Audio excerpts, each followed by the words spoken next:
Please be seated. There used to be a club in the village called Heart and Soul. Some of you might remember this. I'm probably dating myself. And I hope they took the name from this reading from Acts, which describes the early church as having been one, heart and soul. No one claimed private ownership of any possessions, but everything they owned was held in common. Heart and Soul in New York City was a dance club. And if I'm remembering right, they didn't sell anything. No alcohol, it wasn't a drug scene, just great DJs and a place to dance, always a line outside, all day long, all night. Just the good stuff, without the barnacles and the trash that can be built up around good things to exploit our joy, confusing us about what was good in the first place. Heart and soul. He is risen. It is marvelous, all the good. Like a room full of all the types of New Yorkers dancing all day long. A celebration of life over death and division. Safe, exuberant, embodied, for delight, no other purpose. This is Easter. Every last thing fully alive, confounding our limitations. Maybe even more limited today than usual, but with a new perspective on this resurrection life in this year and the resurrection story than in past years. One very specific difference is that we are on the cusp of coming out into the world again. Not quite there, and it probably doesn't help to wonder if with just a little more caution we could have really celebrated new life this Easter. But I do, I bet many of us do. And regardless, we are very close, closer to being in here to share all of the wonderful allergens that are in this room all together. It's coming. Schools are opening. Travel is returning.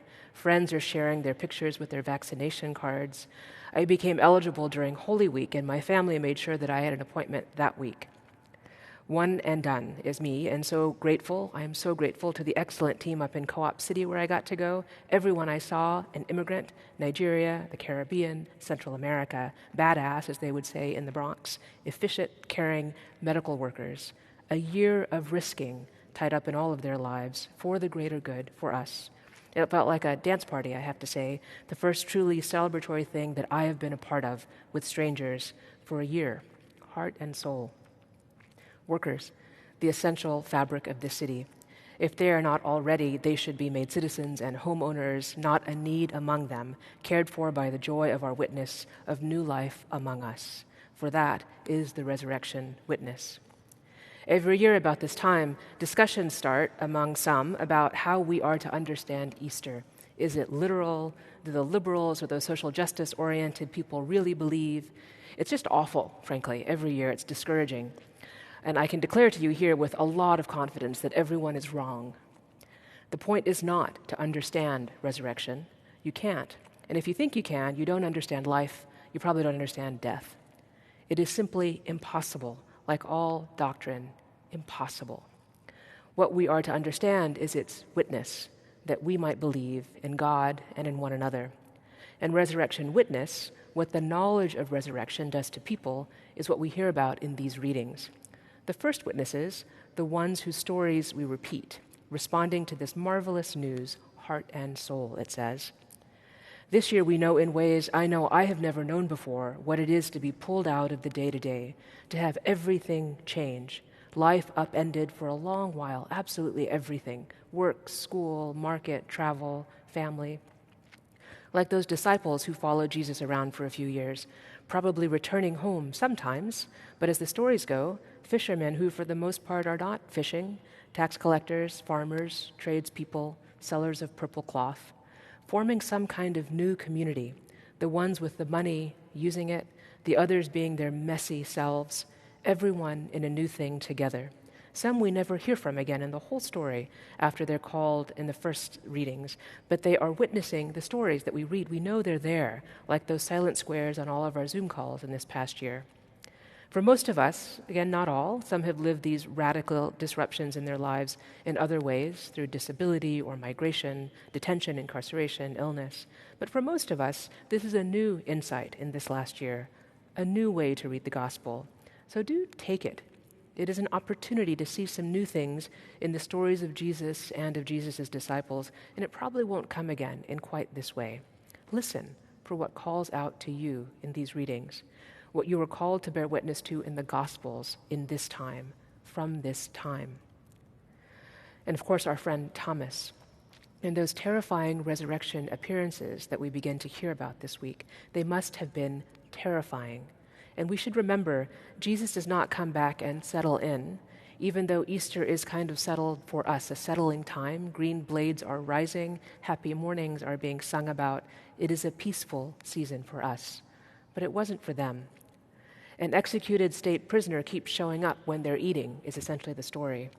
It's enough to make you want to stop eating with those people. And you never know when the guy's going to show up. It must have been terrifying. We know it was. They say so. What if it happens while Roman soldiers or a spy are around? Terrifying. Body and soul, terrifying. And in today's readings, they are given the proclaiming, forgiving gift of the Holy Spirit as a comfort, maybe, but more as a command to go and tell. Terrifying. You know how that ended for Jesus. What will happen to us? And Thomas the twin, which means he knew something of deep and mysterious psychic connections to other beings, to other human beings, the way that twins do. And if you're a twin, this is for you. Thomas walked the earth like you, but he didn't feel this one psychically or intuitively. He didn't agree. He asked for what the others had seen, and he asks to touch. Maybe it says something about the honesty of this little community. Maybe it says something about its fractures already, but in his stating his need, it is met. It is met in a way that means he can get on a boat from there, far-flung little corner of the Roman Empire, already on the eastern fringe, home but also dangerous, and cast out onto an occasional trade wind even further east to a diasporic community of Jews in what is now Kochi, what was then Muziris in India, and tell this strange good news. What must that have sounded like to those hearers in India is one of my lifelong questions. Themselves fishermen, farmers, and traders, what part compelled them, heart and soul, to take on these stories and share them through all of the generations to ours?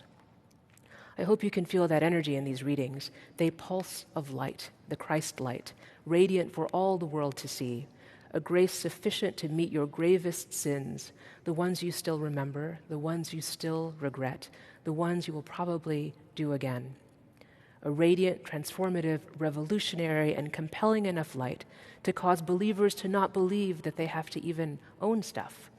Acts says private or personal property in it. It's amazing. I was 4 when my little brother was born, and I remember believing that he was mine, my personal property, like my favorite jeans or my favorite doll or stuffed bunny, mine. My parents are really cool, but I'm pretty sure they had not taught me any economics yet. I wasn't a young capitalist. I was a kid organizing my things. They were mine. We have justified systems of horrible violence and deprivation based upon those kinds of self-centered impulses.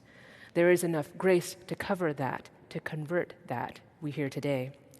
We are reminded today that the earliest Christian communities did not go declare war on other Jews or seek legislation to define the family or gender or build stadium seating for larger gatherings as their first acts. The first acts were that they pooled their resources to make sure everyone had enough. They freed themselves of the burdens of their wealth. They gathered around tables and served bread and wine to everyone. Now, of course, we live in complicated times.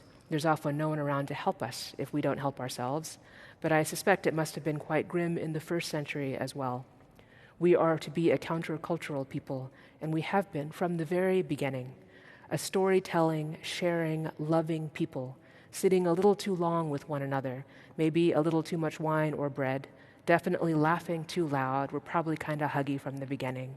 All those things that we have been inside to avoid. Soon, soon.